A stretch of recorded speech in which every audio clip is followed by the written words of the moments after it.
the last 5 weeks, we have continued to cover whatever it is that's happening in the skies all over the world. Mysterious drones now being reported over parts of 50 states and in countries across the globe.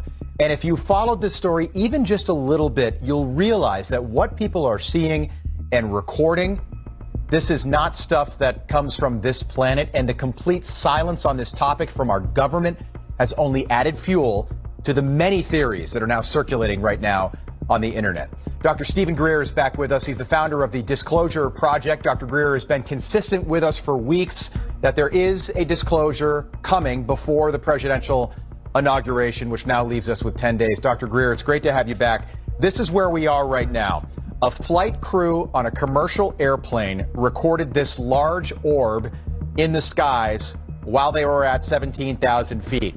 And now people, we mentioned this a week ago, are reportedly getting sick all over the world from this granular, mysterious fog that's being seen all over the place. Right. Does this disclosure happen next week? And if it does, how does it happen? When it starts happening, how will we know? Well, it'll be all over the news. It's good to see you again. I just heard about an hour ago from the, we call the NOC, he's non-official cover aerospace intelligence community, a senior operator from one of the key black sites, 2 black sites out in the western United States. And they are preparing to do this next week. I don't have an exact date. They intend to not only provide their testimony of operations, he's been there almost 30 years, but also the evidence and other details. Now, he's been involved in 2 things. One is the testing and the surveillance of the man-made UAPs that have been manufactured out of the Lockheed Skunk Works and Northrop Grumman complexes out in the high desert. Okay. The other is the targeting of non-human craft. Some would say extraterrestrial, some say alien. The words they're using now is NHI, non-human intelligence, and the downing of those objects. So he's been intimately involved. I've been at his facility, and that is on track. Now, keep in mind, so much of what is being seen now is sort of a decoy false flag operation, sort of trying to intercept what he's going to be doing and what we've been doing for some time. But there's no way, Dr. Greer, we've talked about, there's no way all of this can be a false flag. It's all over the world now. It's being seen over cities in India, cities in South Korea. It's just the coordination that would be required to do something like that. I think it's beyond the scope, unless there is something going on that I'm completely unaware of, which of course is a possibility. 3 questions. These are just yes or no's. Are aliens already here? Yes or no? Oh, sure. I mean, there have been non-human extraterrestrial civilizations that have been observing the planet for thousands of years, and it increased remarkably once we detonated the first atomic bomb. There's no question about that. In fact, this particular team coming forward have dealt with the remains and on occasion living non-human life forms that have been downed, and some are still in captivity in subterranean facilities or STIFs. To me, Dr. Greer, feels like, and you answered my other question, it feels like right now the public worldwide is being primed for something. You know, for the last 50 years, we've had movies about aliens. Going back to Roswell, we've had reports of flying saucers. And now people, not just in northern New Jersey, are seeing strange things in the sky. It seems like these beings are technologically far superior than we are. And they're doing this with incredible patience, priming a worldwide audience for something else. Do you agree with that? And then what are they priming us for? Well, it's very complex, but the bottom line it is they've been waiting for humans to acknowledge their presence so that they don't have to force into it, which could look aggressive, because they're not aggressive, obviously. Force into it like land in Times Square, right? Yeah, I mean, they're not going to do something like that. They're going to do a sort of an acculturation and desensitization operation. What does that mean? What does that mean? Which means it's gradual. Okay. And it has been over the decades. Now, the big problem here are rogue military-industrial complex operations that have reverse engineered these extremely advanced technologies and can use them in staged event. And this is where everyone, when I say everyone, I mean everyone from the generals that I have briefed at the Pentagon to director of the CIA, past, not incoming, And that is that they greatly underestimate what has been developed. I mean, Ben Rich, before he died, who was head of Lockheed Skunk Works, said, anything you can imagine, as you've seen on Star Trek, we've already figured out, and it's out there in the desert. He says, not Area 51. Okay. Talking about these how far ahead of Lockheed. us? And the last time you were on, you said there are multiple different alien societies from different planets visiting us. Right. How far ahead of us are they? At least 60 to 70 that have been documented. 60 to 70. That I know about, yes. And how far, where are they technologically? 1,000 years ahead, 1,000,000 years ahead?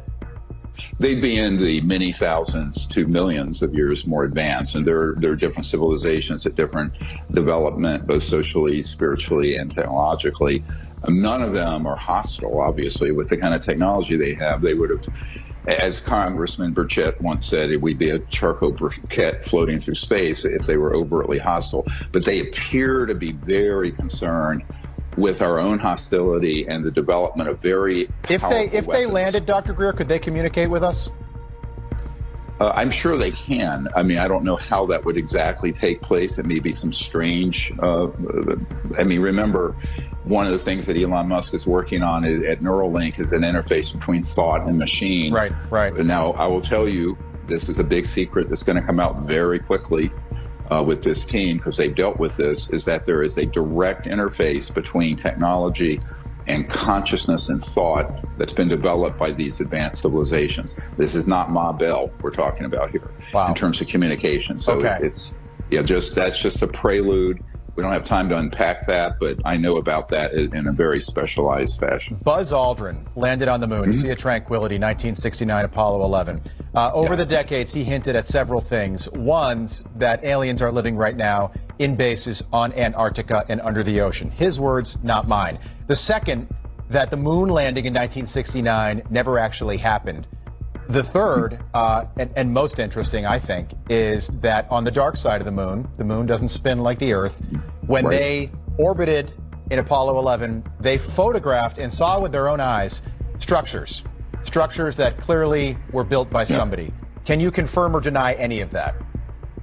I can absolutely confirm we did go to the moon, but when we went, we weren't alone, and that was known prior to the 1969 moon landing, and I'll tell you why. If you go to our disclosure project intelligence archive, dpiarchive.com, you will see, and it's free to go there, you'll see the testimony of Carl Wolf, who in 1968 was at a National Security Agency relay station at Langley Air Force Base. Carl Wolf was killed, wasn't he? Yeah, he was killed. I mean, we've had a lot of losses. Run over by a truck or something like that? Mysteriously? Correct. Yeah. Okay. Dr. Greer, we're just very tight on time. I have one. Go ahead. I was mysteriously almost killed about 14 months ago. But my point is that these, when they did the lunar orbiter, where they were mapping, where they were going to planning to land. Yep. There were these structures that we're seeing, and he came forward with that 25 years ago at the first Disclosure Project press conference in May of 2001. So we've known about this for some time, and he actually saw the images, the early digital photographs, and what have you of those structures. So we know that there's, this is all going to eventually come out. Let me just ask you, we're so tight on time, Dr. Greer. The Las Vegas suicide bomber. So he wrote this manifesto that they're trying to suppress, like they do with everything else. But it sort of ebbs into this world. Is there any connection just between what is going to happen next week and what we saw in Las Vegas on New Year's Day? Correct. There is. And again, that was sort of a psychological warfare operation by someone in Special Forces giving a heads up on this. It's not a coincidence it happened at the Trump building and that it was in a Cybertruck. He refers to gravitic propulsion systems. And that's what's going to be coming out, because we have mastered gravity control for decades. And this is why many of the craft people see that they think is alien. And he wrote about that in the manifesto. Just a final question. He did. Following whatever happens next week, if it does happen, does Donald Trump need to appoint somebody like yourself as an alien czar or a UAP czar? Well, this has been suggested. We'll see. I mean, of course, the president, you serve at his pleasure.